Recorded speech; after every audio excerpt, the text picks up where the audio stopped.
আউযুবিল্লাহি মিনাশ শাইতানির রাজিম। বিসমিল্লাহির রহমানির রহিম। সম্মানিত শ্রোতা মণ্ডলী, আসসালামু আলাইকুম। আপনাদেরকে রুকায়া ও তাবিজা চিকিৎসা সেন্টার চ্যানেলের পক্ষ থেকে স্বাগতম। আজকে একটি জরুরি এবং গুরুত্বপূর্ণ তদবির নিয়ে আপনাদের সামনে হাজির হলাম।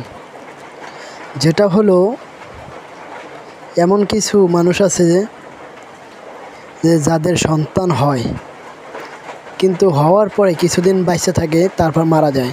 মানে মূল কথা, যাদের সন্তান বাঁচে না ওদের জন্য এই তদবিরটি। এই তদবির সর্বপ্রথম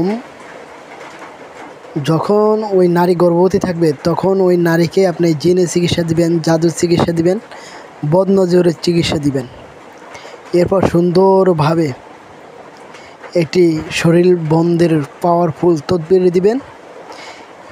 এরকম করে যখন ওই সন্তান ভূমিষ্ঠ হবে পৃথিবীর বুকে, তখন এই উপরের যে তাবিজটা আছে, সাদা রঙের একটি মুরগি জবাই দিয়ে ওই তাবিজটা লিখে দিবেন, লিখে ওই শিশুর গলায় দিয়ে দিবেন। আর নিচে যে তাবিজটা আছে, এটা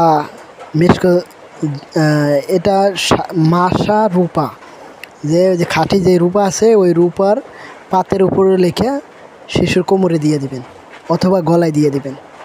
তাহলে ইনশাআল্লাহ আশা করা যায় আর ওই শিশু মারা যাবে না। হ্যাঁ, এর সাথে আপনি ওই শিশুকে পাওয়ারফুল, খুবই পাওয়ারফুল একটি দিবেন, শরীর বন্ধের তাবিজ দিবেন, যেন শরীর বন্ধ থাকে। এবং ওই শিশুর মাকে বলবেন যে প্রত্যেক দিন সকালে যে 33 আয়াত পাঠ করে ওই শিশুকে ফু দিতে এবং তার নিজের শরীরে ফু দিতে। ইনশাআল্লাহ এটা হলে মহান আল্লাহ রাব্বুল আলামিন এই জাদু এবং জিনের ক্ষতি হতে, যে জিন ও জাদুর কারণে এই শিশু, বেশিরভাগ ক্ষেত্রে শিশু মারা যায় জিন এবং জাদুর কারণে, তো এটা থেকে মহান আল্লাহ রাব্বুল আলামিন মুক্তি দিবেন ইনশাআল্লাহ।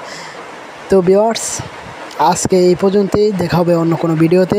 আমার চ্যানেলটাকে সাবস্ক্রাইব করুন এবং পাশে থাকা বেল আইকন ক্লিক করুন এবং বেল বাটন অল ক্লিক করুন, যাতে যে ভিডিও ছাড়ার সাথে সাথে যেন আপনার সর্বপ্রথম আপনার কাছে চলে যেতে পারে। আসসালামু আলাইকুম রাহমাতুল্লাহ।